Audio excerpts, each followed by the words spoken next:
Hey everyone, and thank you so much for tuning in. My name is David Walters, and I am the boss man over at FanFiAddict.com, which, if you're unfamiliar, it's a book review blog that focuses on fantasy and science fiction, but really is all about adding as many books as possible to your already massive TBR pile. I'm just going to go ahead and say sorry. I want to go ahead and give a shout out to Matt and Sean over at The Broken Binding for giving me the opportunity to chat with one of my favorite people in the whole world, Devin Madson, about her Reborn Empire series, and especially book 3, A We Cry for Blood, which just came out on August 3rd from Orbit Books. First off, Devin, how the heck are you? Life is life. It's lovely to get to chat to you there. So, on this lovely fine day over here in Australia. Well, good. Yeah, it's nighttime here, not a whole lot going on. Just put the little one to bed, and just glad I get to chat with you. It's always interesting trying to figure out the best time to chat with the Aussies. I know, especially during our convention rounds, but it's always great having great opportunity to chat with you. So, yeah, that 16-hour time difference is just a little difficult. But I know, yeah, I know it's been a little while since we last spoke, which was way back in January during the Future of Fantasy panel that you were on at TBR Con. But what have you been up to since January? I mean, that's 7 months. You gotta be doing some stuff, right? Lots of sleeping. So, I have been, for anyone who follows me on Twitter, I have been really quite unwell this year with a chronic illness that kind of hits me every single month for quite a lot of time. So I'm really just trying to fit my work into the days when I can manage, which is mostly just been focusing on getting the edits done for the 4th book, which I am, deep into the edits of that because got to finish the series off. That's exciting. So that's about it, really. Normally I have like 60,000 projects going on, but because I have to, curtail my work time so intensely, it's really just focusing on the edits at this point. Yeah, I gotcha. So I know we've chatted before on my channel, on my YouTube channel, but just for everybody that's tuning in that may not be familiar, can you tell me a little bit about yourself? Tell me, how you got into writing, and then when you really started writing seriously? All right, well, I am an Australian fantasy author. I have always written, as far as I am aware, in sense of like my parents have books that I wrote when I was like 6 and 7 years old. And I tried to illustrate them. I was really, really bad at drawing. I wanted to be an author and illustrator, but I discovered that drawing is not my forte. So it became just an author.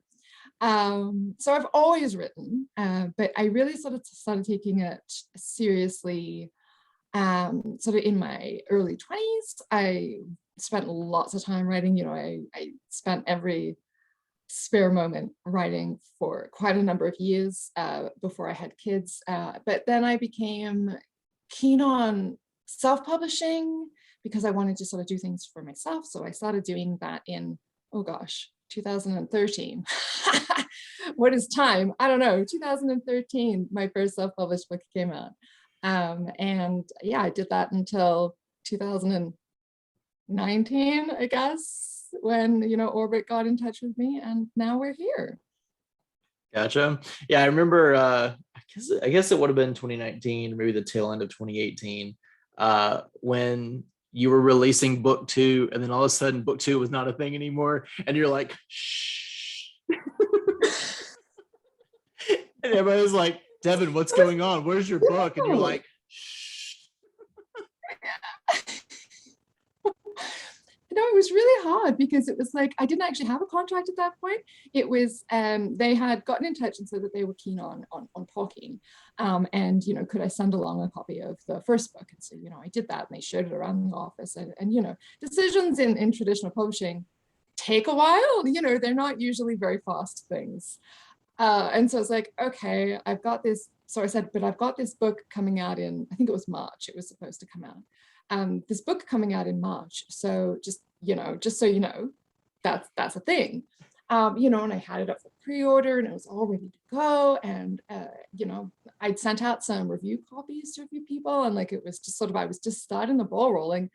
And then I got this message that's like, okay, they're still thinking, but they'd like you to take the second, like to hold off on publishing the second book so that they can keep everything on the table. So I hadn't an offer. It was just like, you might not get an offer, but could you do this thing? So I had to make a decision just based on like, do I think they're actually going to take it or what? I don't know. So it was really awkward, actually, kind of timing wise. So not fun, but yeah, it just suddenly disappeared and everyone's like, where's the book? Yeah.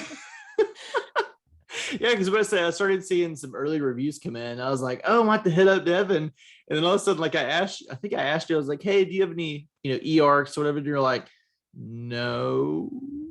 And I go, are you sure? Yeah, and then then a couple of months later, I guess was it in June that the big announcement came out? I mean, it wasn't too far down the road. No, it was ages. It was next January. Oh, that's right. That's right. It did take a little while. Yeah. Yeah. This was back when time. This is back when time like actually flowed normally. Yeah, when it meant something. Yeah. Yes, back in the old wait, no, but I was actually the announcement. It was actually the very start of 2020. So just before time went. Kaput. Yeah. Just before there was, Loki unleashed the multiverse and everything, when time actually did have a function. It was just so crazy. But yeah, I think I saw somebody that self-publishes put out a thing the other day where because of which I think it's Mitchell Hogan, he's also an Australian author. He put a pre-order up, but because of the pandemic had to end up pushing the release date back. And there's like I guess a clause with Amazon that you can't put up another pre-order for like a year. So did that go, like, was that still a thing back then? And was that something you kind of had in the back of your mind? Yeah, so there's like a time limit where it's like up to a certain point you can change the date, but up to I think it's like a week out or like they've got like a window, and once you're in that window, you can't shift the date. The only thing you can do is cancel. So if you're not ready, you just literally have to cancel it. And if you cancel it, then you are not allowed to put up another pre-order campaign for a year. Yeah, that's like you go to Amazon's naughty corner. Yeah, naughty corner. So yeah, if I'd actually ended up having to publish it myself, because if Orbit hadn't offered, then I would have not been able to do a pre-order for that book at all, and maybe not even the next book, just because that's like baffling. Like it's kind of crazy because you just think all the books that people self-publish on Amazon, you're just like, oh, there's always pre-orders, but you don't think like, yeah, if I have to cancel this, like that's just it. Like I just have to put the book up and hopefully people go and buy it when it releases. Yeah, you have to completely change your strategy. Ugh, gross. Good thing you didn't have to worry about that. You're the lucky one. Well, their reasoning is because it messes with their like the buyer experience. So if that's a thing that happens frequently, then it's not very good for the people who are coming to Amazon to buy things, because then their belief in pre-orders gets messed up. So like I get where they're coming from, and that they want to like try to dissuade people from just randomly canceling pre-orders. Yeah. Yeah. But at the same time, like when you think of like buying ebooks and stuff, like Amazon's usually like there, and then it's like Kobo. Yeah. Yeah. It's just kind of like that was they're like hurting themselves but helping themselves, I guess. I don't know. Yeah, I don't know. It's a bit weird. Yeah. Well, good. Well, we're glad that you did not have to worry about that. But I was still vaguely confused for several months. I think everybody was. Yeah, exactly. So you get the deal with Orbit, and then We Ride the Storm is announced as the first release through them. So that kind of leads into your brand that you're currently wearing right now. So talk a little bit about the story behind #kill. Yeah, so this was just I actually got sent the books and didn't notice. So my UK editions arrived for the first book. And I totally didn't actually notice that there was anything amiss. And then I got an email from my UK editor just saying, so we're really sorry about the typo on the first page. And I went, I'm sorry, what typo?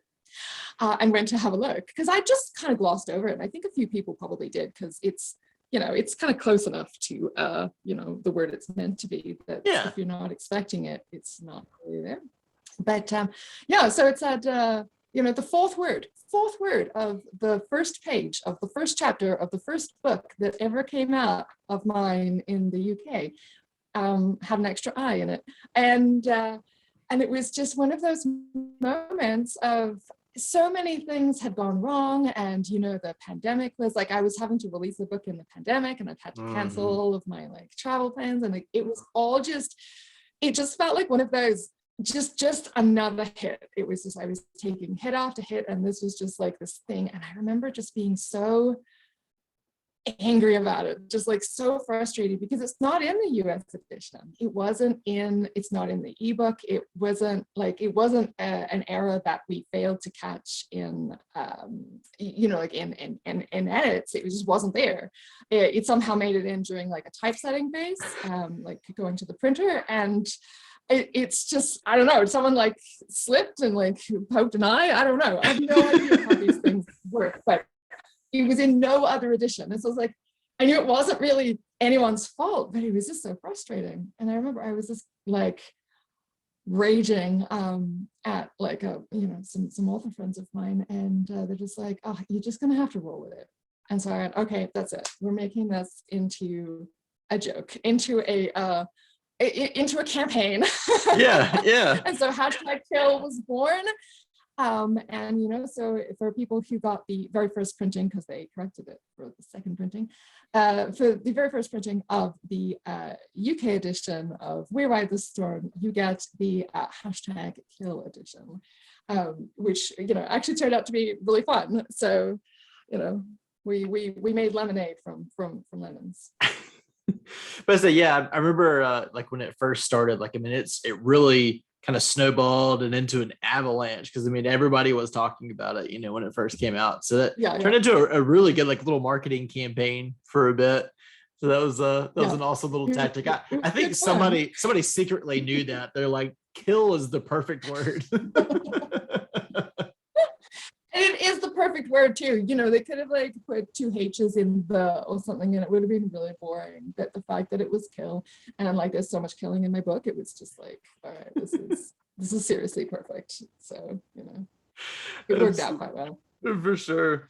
And I know I was perusing your website again the other day, and I had forgotten about the random title generator that you did for, I think it was for a giveaway, and it's still there. And so I had to go back on it, and I think I might keep this one. So I actually did it for book 2, but it's we pass out with an incapacitation.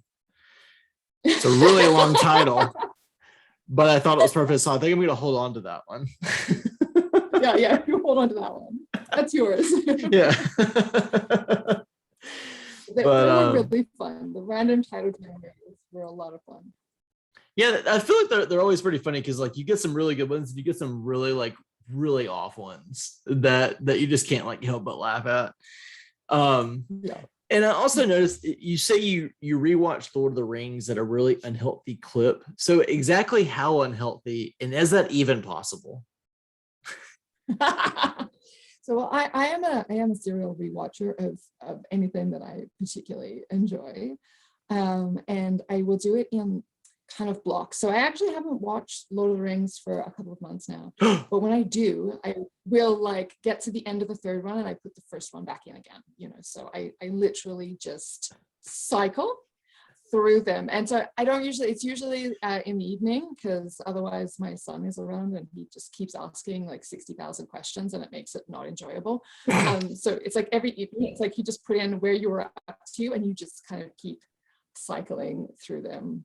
So I do that with like I've got, it's kind of like a handful of movies that I do that with, but Lord of the Rings is the one that I always kind of just keep coming back to. And yeah, I literally will just go 1, 2, 3, 1, 2, 3, 1, 2, 3, 1, 2, 3, successive evenings for like 3 months, yeah, at a time. Wow. Yeah, it's yeah.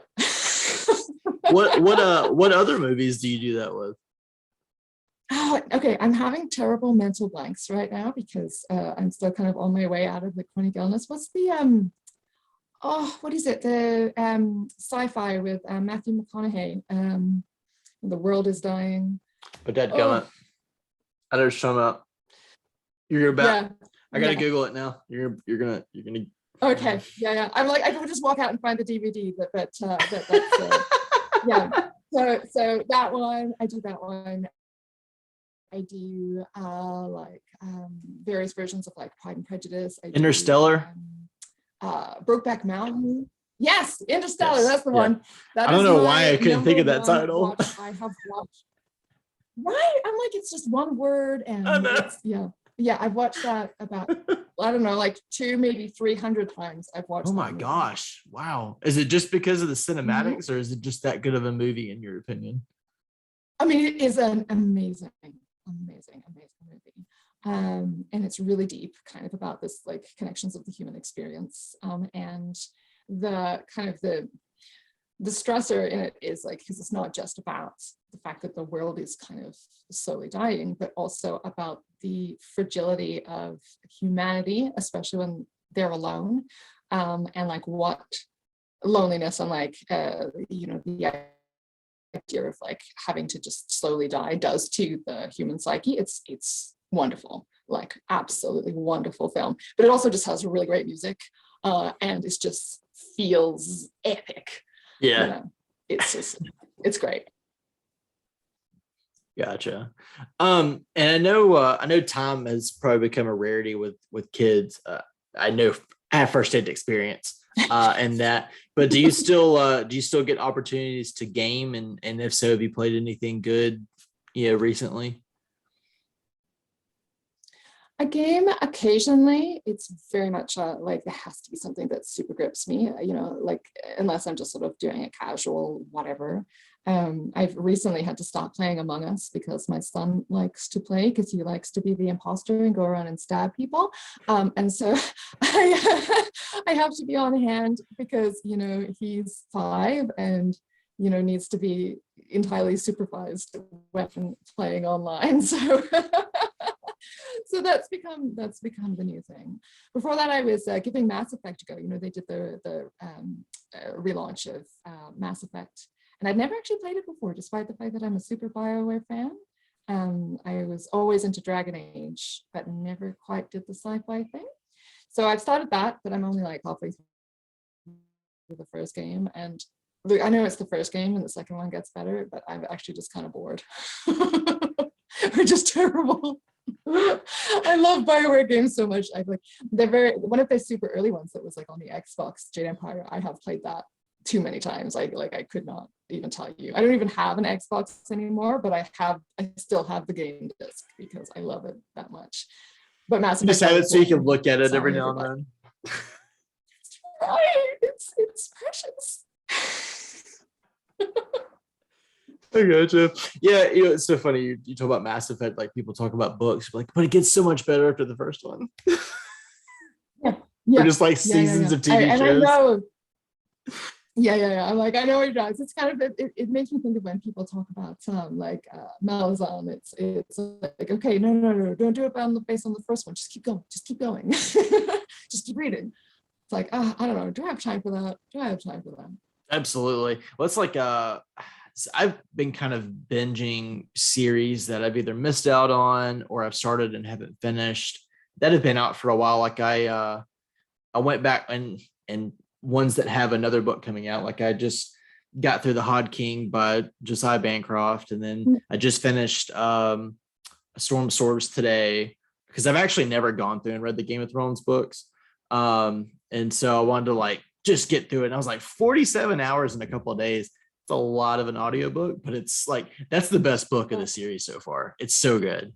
Yeah. But yeah, and I was like, I always tell people you need to get through season 1 of Game of Thrones and it gets really good. And I think I have to agree that even with the books too, like book 1 is good, but like Storm of Swords is so good. and it's worth all those however many thousand pages it is. Yeah, well, I think that's the great thing about fantasy books is that because they tend to run in series like that, it's like you don't just have to have one good book. The fact that you can start with like a great book then allows you to take everything that you did in that and keep building, and like that is just, I love that about fantasy books. You don't really get that in many other genres because, if it's a mystery or whatever, at the end, you kind of have to finish the mystery. You can have characters that continue and some of their, life stuff is still going, but it's not the same story. It's different. And the fact that we can just keep building on the characters and building on all of the kind of tensions and everything is just amazing. Yeah, especially if you have a less expansive world building, you've got these different culture mixes, you've got these different POVs that are on all parts of continents and everything. It just really wraps you up, and you're like, especially after a book 1, you're like, I want to see more of the world, and I say that about pretty much every series that I read, in fantasy, because it's always one of those things where like, okay, I feel like we reached this point, but I want to see that gray area, and it comes back to playing video games. You're always wanting to like find out what's past this part of the map, even though I can't get there. There's still stuff over there, and I want to see it. It's like the game map doesn't actually continue over there, but I know it does. Exactly. I can see mountains. Like, why can't I explore them? Yeah. And you just have this clear barrier that's just blocking you from getting over there. But yeah, it's so awesome that there's just a massive amount of fantastic fantasy books out there that have that ability. They hook you in book 1 and they just grow and grow and grow, and depending on how large the series is, whether it's 2 books, 3 books, 4 books, 10 books, 14 books, which I'm still like a little hesitant. Like I started, we're doing a Wheel of Time read through just for the show coming out. And I have to say, I'm kind of slogging through book 1. I hear it gets better, but like they're spending a lot of time getting to know the characters. And I'm like, oh my gosh, something's got to happen at some point. But I think I'm going to stick with it. I'm going to try. I look forward to hearing how it goes. It's a heck of a commitment. It's a lot of books. So speaking of books, let's talk about some of your books. So Reborn Empire is the one that maybe most readers may be familiar with the Orbit release, but it's called a bold and brutal fantasy series perfect for readers of Mark Lawrence, John Gwynn, and Brian Stabley. So it starts with Reride the Storm, then we have We Lie with Death, and then the book that just hit on August 3rd, congrats again on the release, is We Cry for Blood, which is book 3 in the series. But you actually have a trilogy that was a prequel trilogy called the Vengeance Trilogy, which is, it actually begins, we'll say it begins with your Aurealis award-winning novella In Shadows We Fall, which was my top novella just a couple of years ago. So freaking good. And then you've got the 3 books in the series, The Blood of Whisperers, The Gods of Vice, and The Grave at Storm's End. So with the Vengeance Trilogy, what is the timeline here? And is it a necessity to read before The Reborn Empire? Okay, so it happens about 17 years before the Reborn Empire. So it's kind of the previous generation. I essentially wrote a kind of a 3-generational story, with the generation beforehand again is the one in the novella. So it is not at all required reading before you hit the Reborn Empire.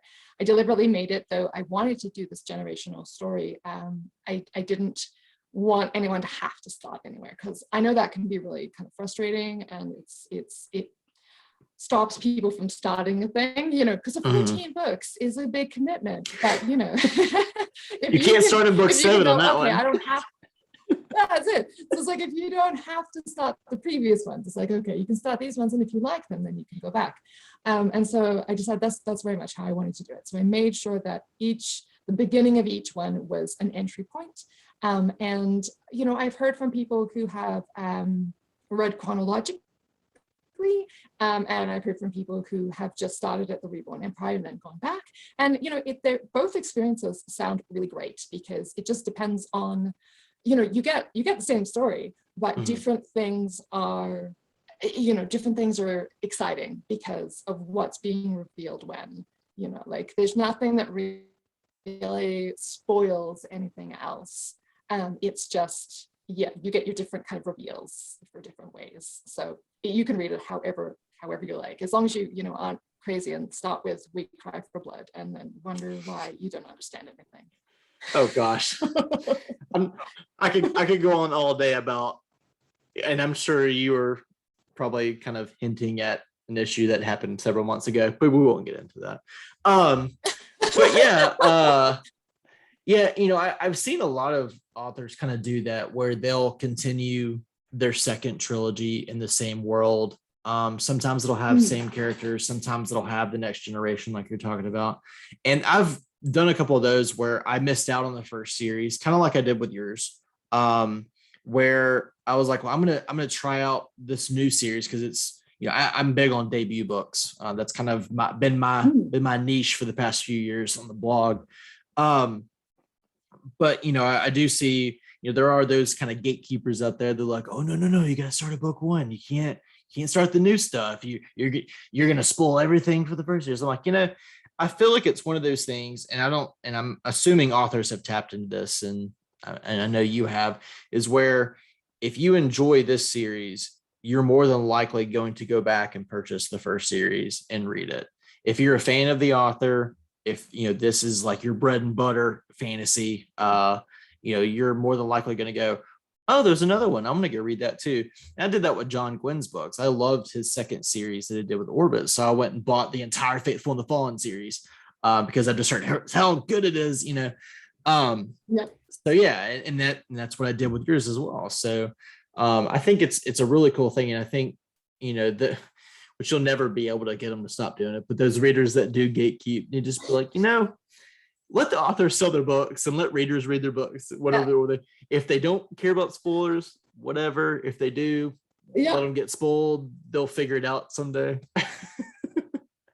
Yeah, it's fine. It really doesn't matter. Like, I know people are gonna do their kind of elitist gatekeeping thing no matter what, but it's really like everybody prefers a different thing. Like, I personally don't like surprises, so no one ever please throw me a surprise party. I hate it. And so what I find, noted. Like, I wouldn't mind the fact that I had like something spoiled, because the joy is in seeing, oh, but how did that happen? And like that's you might know what's going to happen. Like, I went into Game of Thrones knowing what the big climactic end was, right? Because I'd accidentally read it somewhere, but it didn't make me not want to read it. It made me go, but how does that happen? I want to see what leads to that, because it doesn't seem possible right now. And so I think that is fun, especially as an author. You get to kind of look at how people construct things, which is always really fascinating. But even when I'm just reading, it's just fun to be on the journey. That's the fun part. It's not always the twists and turns, it's the journey. Yeah, I mean, same, going back to Game of Thrones, I didn't actually start watching the series until I think it was season 5. I never had HBO.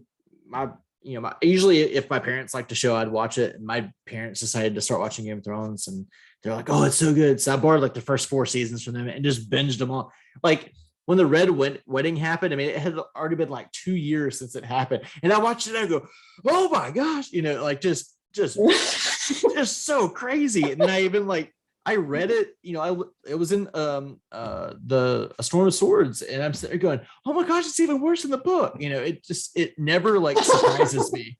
Because you can visualize it at that point and you go, oh my gosh, like I'm seeing these people just get freaking murdered. And nothing surprises me anymore. But when it does, But yeah, I've done a couple of series. Like I've just read, or a few months ago, I read The Empire's Ruin by Brian Stabley, which is a continuation of his Chronicle series. But it kind of keeps some of the same characters from the first series, and it's the aftermath of the first one. But like, I love the heck out of that book, and I'm like, oh, well, I guess I've got plenty of time before book 2 comes out, and I'll go back and go to the first series. I'll read Empire again, and then I'll go to the second book. I kind of like doing that. I'm a kind of a serial rereader, re-listener, I guess. Like my binge series is Red Rising by Pierce Brown. I don't know if you've ever read that series, but like that's I haven't yet, but I have to every year, or that year didn't count.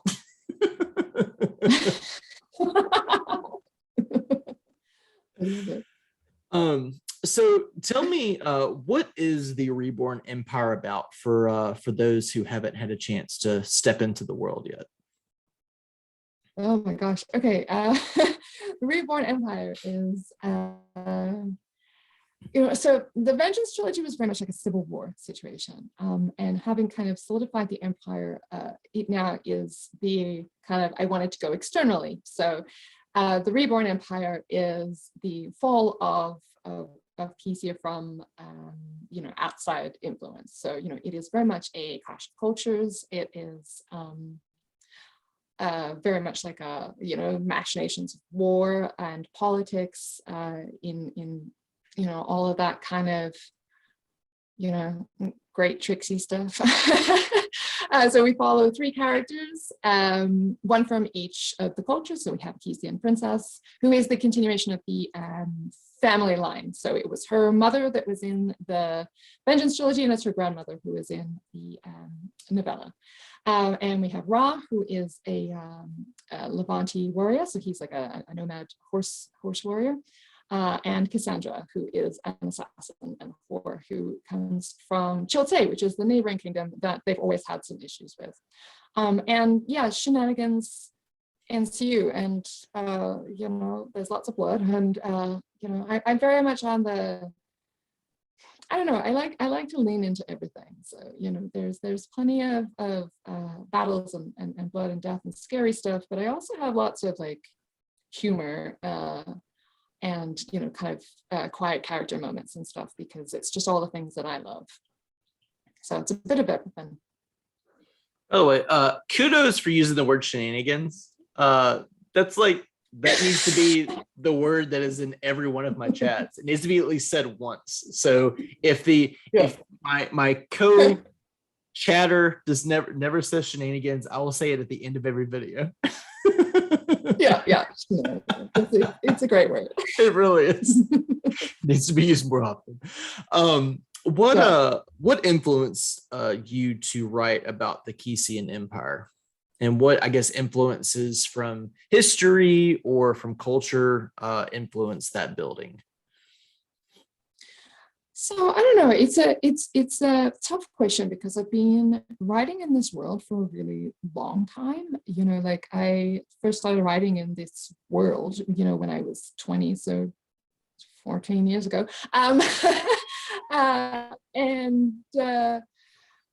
So it's been such a slow development that I kind of lose track of exactly sort of where each element came from. So the magic system I developed such a long time ago, this kind of based on like soul reincarnations and stuff, is really I've had for a very long time. And then sort of the various areas around the world. Kisia wasn't even the first place I actually started writing. So I think ultimately Kisia itself was very inspired by books like Across the Nightingale Floor, which is a set in feudal Japan. It is a very tense political, and you can kind of feel the way the culture influences the way they act, in having to be very, they have to be, they have very set like rules on how to behave, and everything. And it was all just so amazing to me, this the expansion of this culture, that I just started, incorporating small amounts of it that I really loved into things that I was doing at the time. And it kind of all just sort of grew from there. So I think that was probably the strongest influence, but, I just kind of, it all just sort of grew and snowballed into kind of what it ended up being. And then I wanted to bring in, like the various other areas around the world, so that we could really kind of see the Kisleyan Empire when they were, juxtaposed against others, so that we can kind of see the great differences in the way they all think and behave and approach things. That was a really complicated answer to a really simple question. That's what we aim for here. So, a lot of readers dub your series grimdark. Why is that, and why are they wrong? Okay. I have opinions about grimdark. Okay, I have thoughts. They call it grimdark.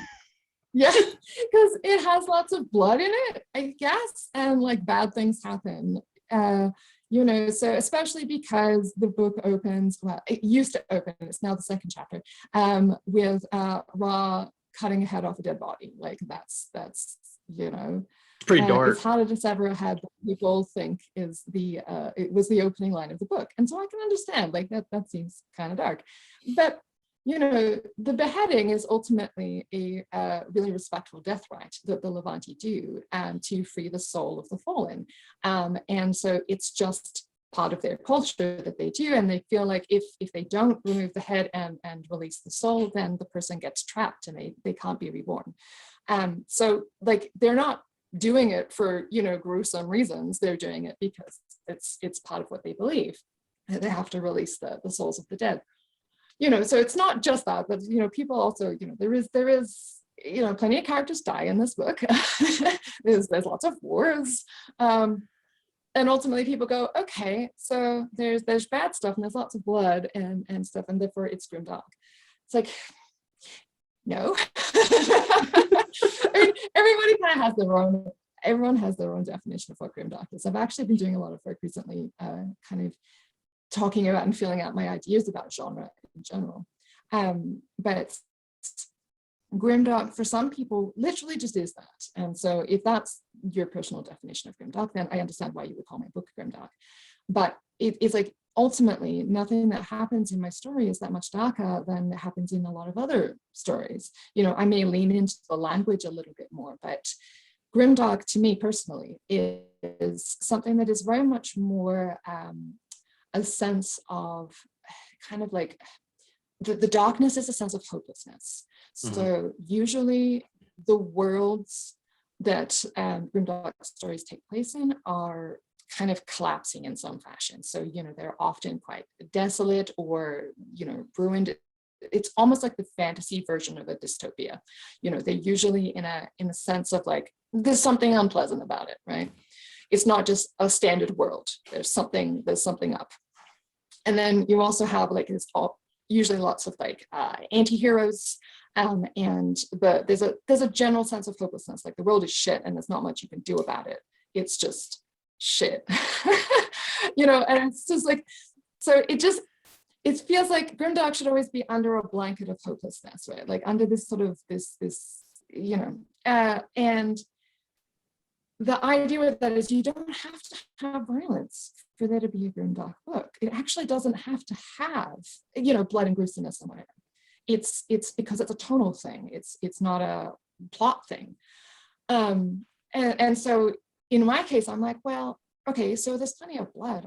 Lots of people die, but the world is actually really quite pretty, and totally fine. And the only thing that's wrong with the world is the fact that these people are fighting and having a war. The world is not collapsing. They're not in a famine. There's no weird diseases, and like it's fine. I describe pretty flowers all the time, it's fine. And there's no one that's really an anti-hero. I don't really have heroes either, because everybody is just shades of gray. And my 3 point of view characters are kind of on 3 different sides in a lot of ways. So there's not really good guys and bad guys. It's all just people doing people things. And so it always people doing people things, quote of the day. That's it, right? Yeah. I'm very smart. And it's it's so whenever people say, hey, that's a grimdark book, I'm like, okay. I'm gonna let you have your opinion. You're wrong, but you can have your opinion. Yeah. That's right. Yeah. And I think it's a really hard thing to define, because everybody does have a different feeling about it. But it's just, when you look at the books that were very sort of originally talked about as grimdark, it's like there is a very specific set of like setting, tone, everything, thematics. It's all really quite set. And then we just started going, okay, well, grimdark became a marketing tool because it was popular. And then so people started just saying everything was grimdark. We kind of do the same with YA a little bit these days. It's like, oh, it's totally for a YA audience. We just want to like. It has young people in it, so it's YA. Yeah. Oh, there's so many things wrong with YA. I could even go on for that one. Like grimdark and YA, I could get really angry about for a really long time. But yeah, so it became a marketing tool, and then people got a distorted view of what grimdark kind of actually meant, because suddenly all these books were just being labeled with grimdark, and it's like, oh yeah, just like every book is Game of Thrones meets. Yeah. Because that marketing tool worked really, really well for about a decade. And then now everybody's like, okay, not every book is Game of Thrones. What's the next thing? So maybe it's gonna be Wheel of Time meets, or Foundation meets, or Lord of the Rings meets. We're gonna come back full circle on Lord of the Rings. Yeah. We should come back to Lord of the Rings. I do. I circle back to Lord of the Rings all the time. Daily, actually. When I think of like grimdark, I always like think back to Anna Sparks' Empires of Dust. Like it's a gruesome, dark world with horrible characters that have no redeeming qualities, and you just kind of hate them, but like the story is like very compelling, and like like anything Michael Fletcher writes, anything Clayton Snyder writes. Yeah, I mean, there's just no character has redeeming qualities, but like you're kind of hooked. Something hooks you about them, like because you're trying to figure out why they are the way they are. And I need that Steve, I need that Steve Carell like thing from The Office, like why are you the way you are thing when he talks to Toby. I need that just like popping up over my head. But I think everybody kind of takes that and they go, well, anything that has that, even if it's like beautiful and talks about flowers like you're talking about, they're like, oh, it's gotta be grimdark. It has to be. There's no other explanation. Yeah. That's it. And people do it with Mark Lawrence books, because it's like, okay, so his first series, I would definitely deem as being grimdark, and that's fine. But the stuff he's written since is not. And people just go, oh, he's a grimdark author, and it's like, well, no, he's not. He wrote one grimdark series, but like the other things he's written are not. And so if you think his second series is grimdark, you've completely lost the definition. Yeah, I think you need to adjust. Okay, like some people die in it, like lots of people die in it, but like it's not a grimdark. Like go back and read the first series and you go, okay, that's a grimdark. Okay. Yeah. Exactly. Yeah. And I don't think having George R.R. Martin's like tag on every single book is really helping. I don't think that's what it is. Well, I've got Mark Lawrence on mine, so there you go. Everybody thinks it's a good book. Oh yeah, exactly. So you were talking about having morally gray characters. Why do you think there's been such a shift to that in novels over, say, the last decade or two? not saying I'm not a fan, because I most definitely am, and every character should fit that mold in my opinion. But why do you think there's been such a shift? Is it just because, do you think that readers like identify with that more? Is it easier to get behind somebody because you don't really know if they're good or bad because nobody knows?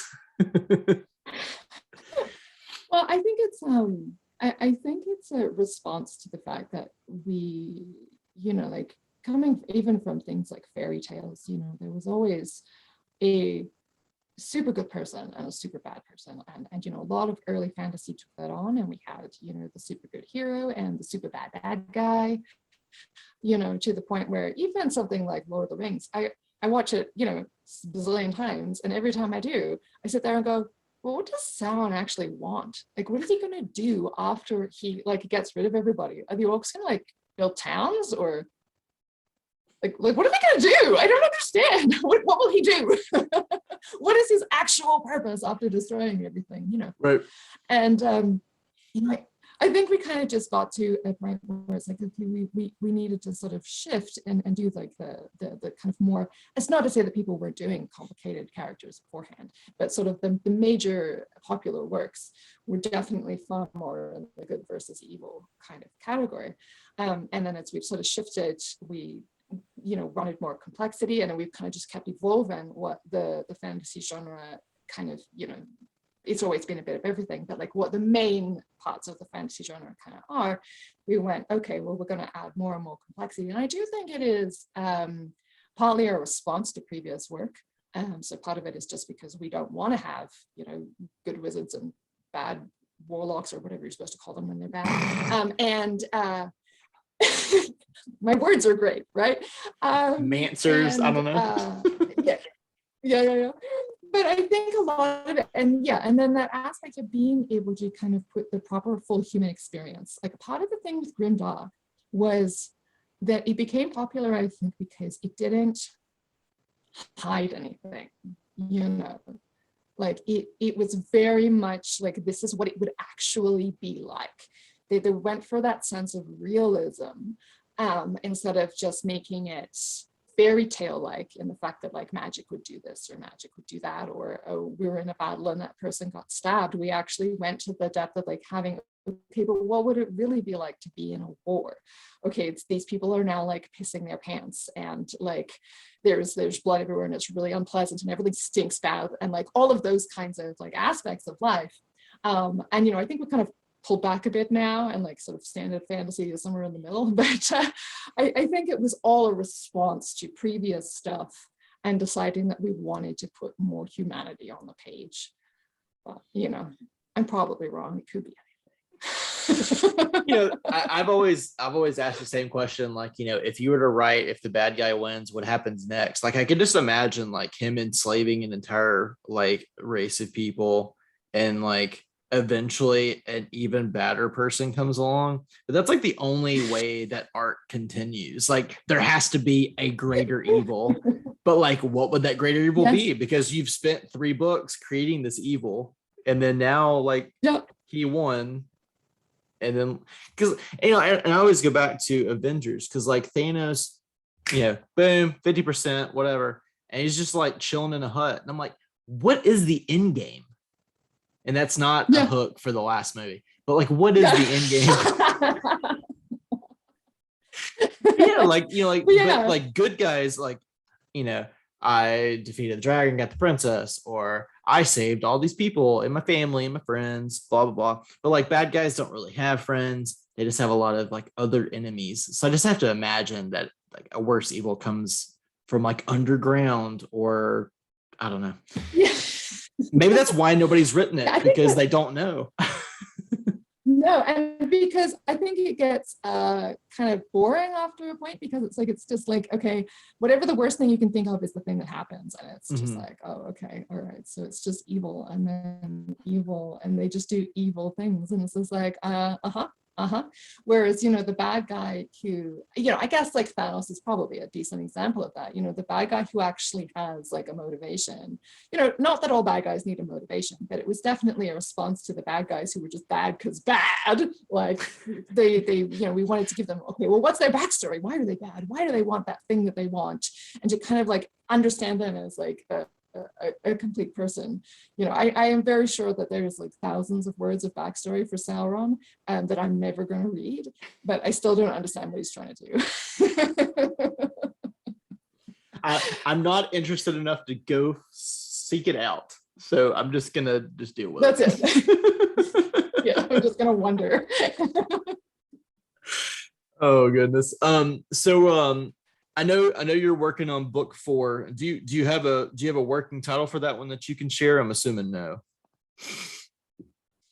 Look, I know when it's technically supposed to be coming up, but I don't know if I'm supposed to share that. Probably And not. also because of my stupid illness, we've had to push it back a couple of times already because I've had to, like, it's in structural edits at the moment, so like it's more or less done, but it's like the actual, okay, I got to rewrite this chapter, that's fine. And what would normally you know, I think I did all of the structural edits and there was a lot of work to do, but all of the structural edits for Storm, I think I did in, you know, maybe 5 weeks. Mm-hmm. You know, I think I've probably had these edits for like 5 months, and it's not because there's more work. It's just because I only have so few days that I can actually work in.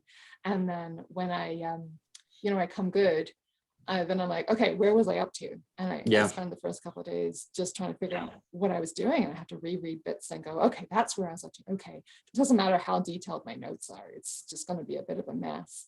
And then I go back and I work as hard as I can for, you know, 9 days and then I'm off again. So it's kind of just, even if I had a date I could share, it might not continue to be accurate. So I wouldn't want to get anyone's hopes up. So at the moment, it is still in the you know, latter half of next year, but and hopefully it will continue to be in 2022 regardless. But you know, I'm not going to make any promises because unfortunately, you know, Ellis is going to ill, and I don't want to mess up the 4th book because it's pretty important that it is right. You know, it can't be rushed. It's the 4th book. Yeah, I gotcha. So I know we spoke a little bit off camera. You mentioned you were reading a little bit, you know, over the past few months. Have you? I think you said you were doing some nonfiction stuff. Have you read any fiction recently that you'd recommend? I've actually only been reading for Spiffbo. So, you know, I am a guest judge for the self-published fantasy blog off this year with the Fantasy Inn. So all of the fiction I've actually been reading has been for that recently, which has been quite fun, I have to say. You know, being on this side of the fence, having been a competitor twice, it's nice to be on the judging side. And you know, getting to read through. There's been some really good books, you know, that I'm really enjoying. And actually, there's one I actually ended up buying the 2nd and 3rd books for. Oh, see, I have book 2. I actually went and bought the paperbacks because I just really enjoyed. So the first book was Rain and Ruin by J.D. Evans, was one that I really thoroughly enjoyed from my batch. So, you know, and it was so it's a fantasy, very political, really sort of deep, tense, intricate politics, really interesting magic system, and it has a romance at the heart of it, but it's a really well done, slow, really deep into the politics aspects. So it's all intertwined, and so it doesn't just feel like it's any one thing. It doesn't feel like it's just a fantasy romance. It doesn't feel like it's just a political one. It really entwines beautifully. So I thoroughly enjoyed it and ended up getting the 2nd book. So that was pretty fun. Awesome. Yeah, we're right in the middle of Spiffbo too. We're about halfway through our set, and I think we got a couple of semifinalists that we're gonna announce here pretty soon. We've already announced one. We're just, you know, we're like, should we not? I don't know. Should we wait till the last minute? do we need to keep everybody on their toes? Yeah. It's good fun. Absolutely, for sure. I mean, it's a lot of reading though. It is a lot. It sometimes feels like a job. Yeah. But you know what, and so I just want to go ahead and end it up. I just want to thank everybody for checking out our chat, and a big thanks to Devin for being with me here today. You can actually order signed bookplate copies of her Reborn Empire series on the Broken Bindings website. Make sure to use the code FanFi, that's FANFI, at checkout for 5% off your total purchase. Definitely make sure to get We Cry for Blood, which is the newest one that's out. But you know, if you're going to read the entire series, We Ride the Storm, We Ride Death, We Cry for Blood, and then we'll be definitely looking out for book 4. Devin, it has been a pleasure, as it always is, to chat with you, and I hope you have a wonderful rest of your week. And if I don't talk to you before then, rest of your year, and definitely be looking forward to chatting with you again. All right, wonderful. Thank you for having me. Absolutely.